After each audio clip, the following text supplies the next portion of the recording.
प्राचीन मीमांसा दर्शन की इस गहराई भरी चर्चा में आपका स्वागत है।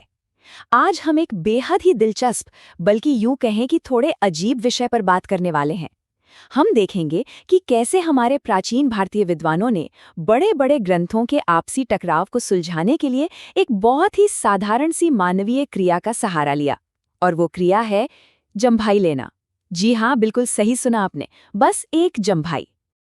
आज की हमारी इस चर्चा का एजेंडा कुछ इस तरह रहेगा।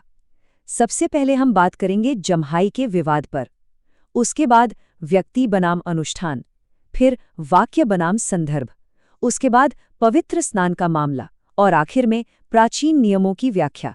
तो हम दो बहुत ही आम मामलों, जम्हाई लेना और नहाना, के जरिए समझेंगे कि प्राचीन काल में ग्रंथों को डिकोड करने के नियम असल में काम कैसे करते थे। भाग 1, जम्हाई का विवाद, पवित्र स्थानों में अनैच्छिक क्रियाएं। तो चलिए बिना किसी देरी के अपनी पहली केस स्टडी की तरफ बढ़ते हैं, जो दर्शपूर्णमास अनुष्ठान ग्रंथ से ली गई है। जरा सोचिए, एक बेहद पवित्र, सख्त और अनुशासित माहौल है, कोई बहुत बड़ा अनुष्ठान चल रहा है, और तभी अचानक किसी को जम्हाई आ गए। ऐसी अनैच्छिक क्रियाओं को लेकर नियम आखिर क्या कहते हैं? ये कोई छोटी बात नहीं थी।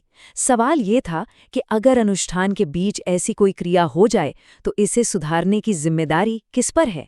क्या ये उस इंसान की जिम्मेदारी है या फिर ये उस पूरे अनुष्ठान का ही एक हिस्सा बन जाता है? शाबर भाष्य का मूल पाठ वाकई बहुत ध्यान खींचता है। इसमें साफ तौर पर लिखा है, तस्मात् जंजभ्यमानो मनुब्रूयान मयि दक्ष क्रतो।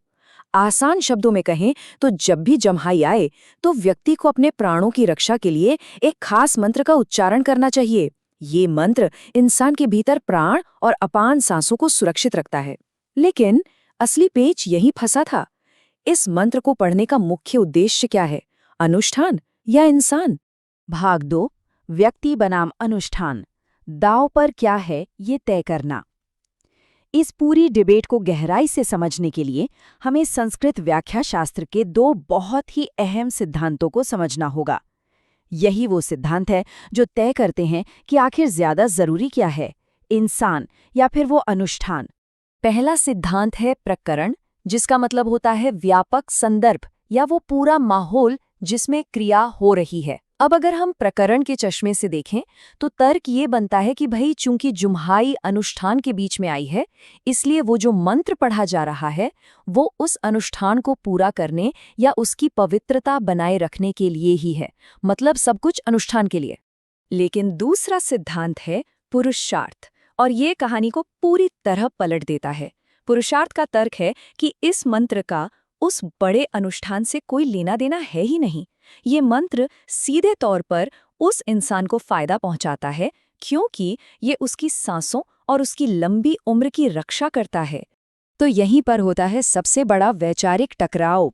एक तरफ है कृतुधर्म यानी अनुष्ठान के प्रति कर्तव्य, और दूसरी तरफ है पुरुष धर्म यानी व्यक्ति के प्रति कर्तव्य। सवाल ये था कि क्या अनुष्ठान का बड़ा ढांचा इस जमाई वाली क्रिया पर अपना हक जताता है, या फिर ये एक सीधा निर्देश है जो सिर्फ इंसान की भलाई के लिए है? असल में ये बहस इस बात पर थी कि प्राचीन कानूनों में व्यक्ति की जान और भलाई को ऊपर रखा जाए या फिर एक पूरी व्यवस्था को। भाग 3, वाक्य बनाम संदर्भ, तार्किक निष्कर्ष। चलिए आगे बढ़ते हैं और देखते हैं कि संदर्भ और व्यक्तिगत लाभ के बीच की ये कांटे की टक्कर आखिर में किस नतीजे पर पहुंचती है। और ये हमें मीमांसा के सबसे बुनियादी और कमाल के कानूनी नियम तक ले आता है, वाक्यं च प्रकरणाद बलीयः। सुनने में भले भारी लगे, लेकिन इसका मतलब बहुत सीधा है। एक स्पष्ट वाक्य या निर्देश हमेशा सामान्य संदर्भ से ज्यादा ताकतवर होता है। मतलब जब भी किसी ग्रंथ की व्याख्या की जाएगी तो जो बात सीधे तौर पर कही गई है उसे हमेशा सबसे ऊपर रखा जाएगा। पूर्व पक्ष यानी विरोधी विचार इस पूरे तर्क को बहुत ही लॉजिकल स्टेप्स में तोड़ता है। ये डिडक्शन एकदम साफ है।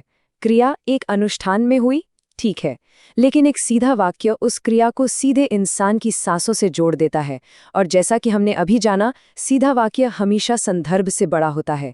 इसलिए लॉजिक के हिसाब से ये पूरी तरह साबित हो जाता है कि वो मंत्र इंसान की रक्षा के लिए है, न कि किसी अनुष्ठान के लिए। अपने इस इंटरप्रिटेशन को और भी पक्का करने के लिए विद्वानों ने अहीन यज्ञ का एक बहुत ही सटीक दृष्टांत दिया। उन्होंने समझाया कि जिस तरह अहीन यज्ञ में 12 उपसद आहुतियों का एक स्पष्ट नियम बाकी सारे सामान्य नियमों को किनारे कर देता है, ठीक वैसे ही जम्हाई के समय बोला जाने वाला ये स्पष्ट मंत्र अनुष्ठान के बाकी सभी सामान्य नियमों को दरकिनार कर देता है। एक स्पष्ट अपवाद हमेशा सामान्य नियम को मात देता है। भाग 4 पवित्र स्नान का मामला, ज्योतिष्ठोम अनुष्ठान के नियम। अब इस लॉजिक को एक और कसौटी पर परखने के लिए हमारा ग्रंथ हमें एक दूसरे बड़े ही दिलचस्प मामले की ओर ले जाता है, और ये मामला है ज्योतिष्ठोम अनुष्ठान का। इस अनुष्ठान में भी बिल्कुल वही द्वंद्वात्मक सवाल सामने आता है। ज्योतिष्ठोम जैसे इतने बड़े यज्ञ के दौरान व्यक्ति को तीर्थ या पवित्र जल में स्नान करने का निर्देश दिया गया है। अब फिर से वही सवाल, क्या ये नहाना उस बड़े अमूर्त अनुष्ठान को पूरा करने के लिए है या फिर ये उस व्यक्ति के लिए है जो इसे कर रहा है? इस पर कुमारिल भट्ट का तंत्र वार्तिक बहुत ही बारीकी से बात करता है। इसमें नहाने के एकदम ठोस और सीधे फायदों की लिस्ट दी गई है, जैसे कि मलापकर्षणार्थत्वात् यानी शरीर से गंदगी को धोना, और सुखावतर्थत्वात् यानी शारीरिक आराम महसूस करना। ये दोनों फायदे चीख चीख कर कह रहे हैं कि भाई नहाने की ये क्रिया स्पष्ट रूप से सिर्फ और सिर्फ इंसान की भलाई के लिए है। तो फाइनल वर्डिक्ट क्या है? चूंकि इन दोनों क्रियाओं का, चाहे वो तीर्थ में नहाना हो या जम्हाई आने पर प्राणों की रक्षा का मंत्र पढ़ना हो, सीधा असर मानव शरीर और जीवन पर होता है और इसके परिणाम साफ दिखाई देते हैं। इसलिए लॉजिक यही तय करता है कि ये व्यापक अनुष्ठान से पूरी तरह स्वतंत्र हैं। ये पुरुषार्थ हैं, यानी सीधे तौर पर इंसान के लिए हैं। भाग 5 प्राचीन नियमों की व्याख्या, अंतिम निष्कर्ष। चलिए अब इन सभी प्राचीन तार्किक कड़ियों को एक साथ जोड़ते हैं और मीमांसा न्यायशास्त्र की इस पूरी तस्वीर को समझते हैं। मुख्य बातें एकदम शीशे की तरह साफ हैं। ये देखना वाकई हैरान करता है कि हमारे प्राचीन विद्वान कितने स्पष्टवादी थे। उन्होंने किसी भी अस्पष्ट, बड़ी संस्थागत व्यवस्था या संदर्भ के ऊपर हमेशा सीधे निर्देशों और इंसान के प्रत्यक्ष लाभ को प्राथमिकता दी। उनका सीधा सा उसूल था, अगर किसी नियम में इंसान का सीधा फायदा लिखा है तो वो नियम व्यवस्था के लिए नहीं बल्कि उस इंसान की सेवा के लिए ही बना है। और अंत में ये पूरी चर्चा हमें एक बहुत ही गहरे सवाल के साथ छोड़ जाती है। जरा सोचिए, अगर प्राचीन काल में विद्वान एक बड़े संस्थागत ढांचे के मुकाबले इंसान के अधिकारों और उसकी भलाई को इतनी ज्यादा तरजीह देते थे, तो आज की हमारी आधुनिक कानूनी प्रणालियां ऐसा करने में कितनी बार चूक जाती हैं? क्या हम आज भी कई बार अपनी बनाई व्यवस्थाओं को एक आम इंसान से ऊपर नहीं रख देते? सच में ये साबित करता है कि मीमांसा के ये प्राचीन तार्किक ढांचे आज के समय में भी कितने प्रासंगिक हैं। इस गहरी चर्चा में हमारे साथ जुड़ने के लिए आपका बहुत बहुत धन्यवाद।